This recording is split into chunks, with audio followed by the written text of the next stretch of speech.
やはり組紐ってあまり、普段馴染みのないような工芸だと思うんですけど、歴史は非常に古くて、とにかく細い一本の線を作るんですよね。でもこの線の中にものすごい複雑な柄とか色とか、本当世界観のようなものを込めていく。それが非常に日本人の得意とするところで、世界には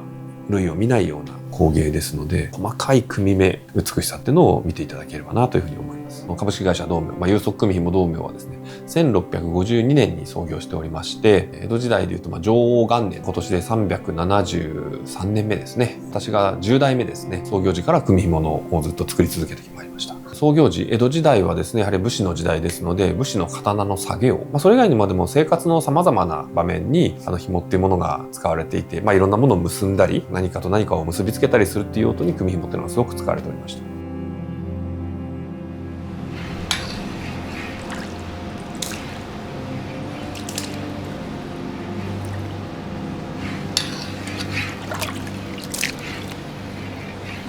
まずですね、一番最初の工程は白い糸をですね、色をつけるところが一番最初の工程となります。いくつかの染料を混ぜ合わせながら、温度を上げた水溶液の中で圧力をかけて糸に色を入れていく。一色一色レシピがあるわけじゃないんですね。見本を見ながら、もう目分量で職人さんが経験と勘で染料を入れて染めていきます。もう12年ぐらいですね。10代からやってるので同じ仕事がないんですよ。常に変化し続けてる。同じ染めをしてうまく1回いったからといって1ヶ月ぐらい経ってまた同じ染めをやった時に同じように染料を入れてもうまくいかない。次の日でもうまくいかないです。そういうのを全部コントロールして染められるとやっぱり面白いっていう。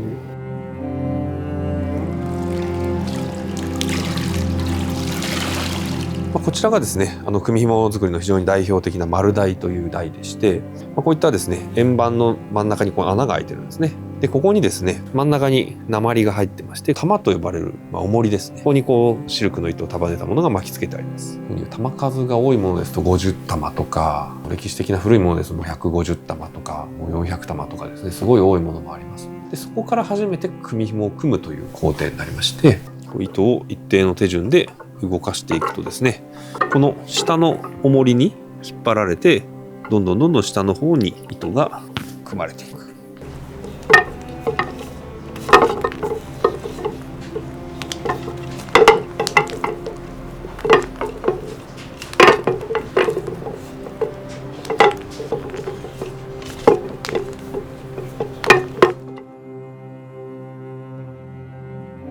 こちらはですね、幅の広い平組みと呼ばれる組紐に作るのに適してまして、この丸台よりもたくさんの糸をかけることができますので、非常により複雑な目の細かい組紐を作ることができます。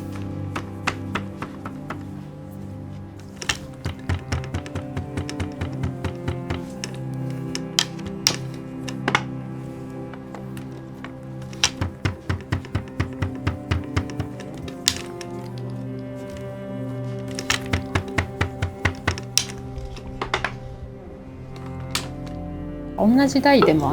動かし方とかこの玉数が変わってくると全く違う構造の組み方っていうものを作れるんですけど、難易度とかも組み上げる時間も結構変わってくるっていう感じです。一本本当は同じリズム感とか同じ強さで組んでいくのが望ましい。最初から最後まで同じテンションで組むっていうのが非常に大事になってきますね。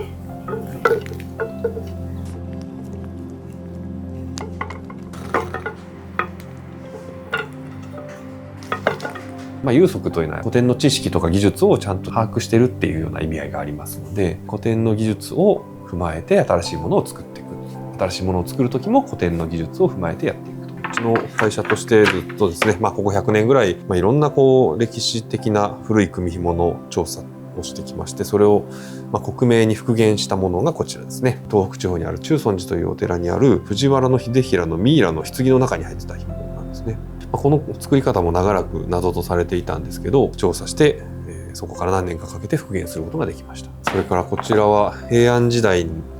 宮廷の装束に使われてました平尾と呼ばれる組紐でして、この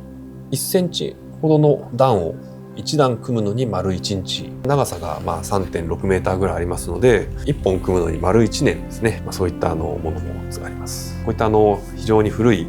組紐を再現することを通して日本の組紐の歴史を知って、その技術を新しいまたものづくりに生かしているという、そういったことを取り組んでおります。でもなかなか簡単に新しい組み方ってできなくて、やっぱり非常にこう歴史的に培われたこの技術のこう流れとかノウハウってものをよく踏まえて新しいものを作らないと、非常に安易なものになってしまったりとか、美しさがないものになってしまったりしますので、吟味に吟味を重ねて新しい技法を作っていく。その伝統を守るっていうことはやっぱり存続させるということで、やっぱ存続させるためにはやっぱり新しいこともいろいろやっていかないといけないので、伝統の技術をいかに引き継いでそれを現代に合わせていくか、かつそうやって未来に向かう部分と、あと過去に向かう部分ですね。まだ見ぬ新しい見たこともないような古いですね組紐がありましたら、そこに飛んでって研究してその技術を自分たちのものにしたいと思いますし、過去にも未来にも行くっていうことですね。